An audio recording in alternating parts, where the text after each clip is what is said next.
The Internet in the year 2009. We send emails, make calls over the Internet, and discuss topics we take an interest in. Even our banking is going virtual. But what we take for granted today was only a vague idea 50 years ago. In order to understand how we got this far, let's go back to 1957, when everything began. Before 1957, computers only worked on one task at a time. This is called batch processing. Of course, this was quite ineffective. With computers getting bigger and bigger, they had to be stored in special cooled rooms. But then the developers couldn't work directly on the computers anymore. Specialists had to be called in to connect them. Programming at that time meant a lot of manual work, and the indirect connection to the computers led to a lot of bugs, wasting time and fraying the developers' nerves. The year 1957 marked a big change.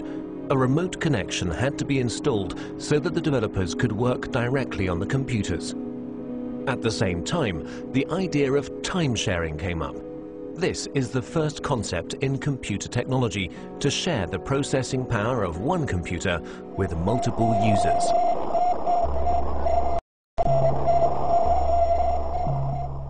On October the 4th in 1957, during the Cold War, the first unmanned satellite Sputnik 1 was sent into orbit by the Soviet Union. The fear of a missile gap emerged. In order to secure America's lead in technology, the US founded the Defense Advanced Research Project Agency in February 1958. At that time, knowledge was only transferred by people. The DARPA planned a large-scale computer network in order to accelerate knowledge transfer and avoid the doubling up of already existing research.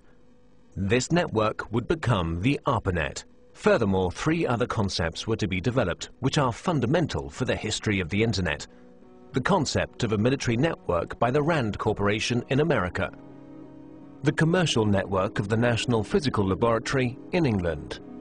And the scientific network Cyclades in France. The scientific, military, and commercial approaches of these concepts are the foundations for our modern Internet. Let's begin with the ARPANET, the most familiar of these networks. Its development began in 1966. Universities were generally quite cautious about sharing their computers. Therefore, small computers were put in front of the mainframe. This computer, the Interface Message Processor, took over control of the network activities, while the mainframe was only in charge of the initialization of programs and data files. At the same time, the IMP also served as interface for the mainframe. Since only the IMPs were interconnected in a network, this was also called IMP subnet. For the first connections between the computers, the Network Working Group developed the Network Control Protocol. Later on, the NCP was replaced by the more efficient Transmission Control Protocol. The specific feature of the TCP is the verification of the file transfer. Let's take a short detour to England. Since the NPL network was designed on a commercial basis, a lot of users and file transfer were expected. In order to avoid congestion of the lines, the sent files were divided into smaller packets, which were put together again at the receiver. Packet switching was born.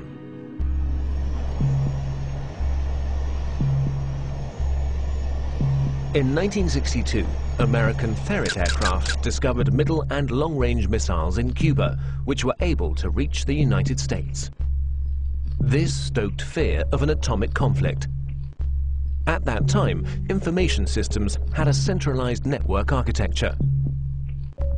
To avoid breakdown during an attack, a decentralized network architecture had to be developed, which, in case of loss of a node, would still be operative.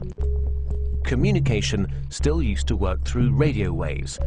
That would have caused problems in case of an atomic attack. The ionosphere would be affected and the long-wave radio waves wouldn't work anymore. Therefore, they had to use direct waves, which, however, don't have a long range. A better solution was the model of a distributed network.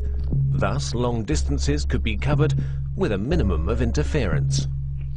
Another milestone followed with the development of the French network Cyclades. Since Cyclades had a far smaller budget than ARPANET, and thus also fewer nodes, the focus was laid on the communication with other networks. In this way, the term Internet was born. Moreover, Cyclades' concept went further than ARPA's and the MPLs. During communication between sender and receiver, the computers were not to intervene anymore, but simply serve as a transfer node. Cyclades' protocol went through all machines using a physical layer that was implemented into the hardware, providing a direct connection with the receiver, an end-to-end structure. Inspired by the Cyclades network and driven by the incompatibility between the networks, their connection gained in importance everywhere. The phone companies developed the X.25 protocol, which enabled communication through their servers, in exchange for a monthly basic charge, of course. DARPA's transmission control protocol was to connect the computers through gateways.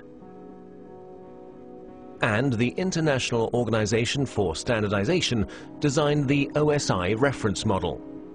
The innovation of OSI was the attempt to standardize the network from its ends and the channel's division into separate layers. Finally, the TCP assimilated the preferences of the OSI reference model and gave way to the TCP/IP protocol, a standard which guaranteed compatibility between networks and finally merged them, creating the Internet. By February the 28th, 1990, the ARPANET hardware was removed, but the Internet was up and running.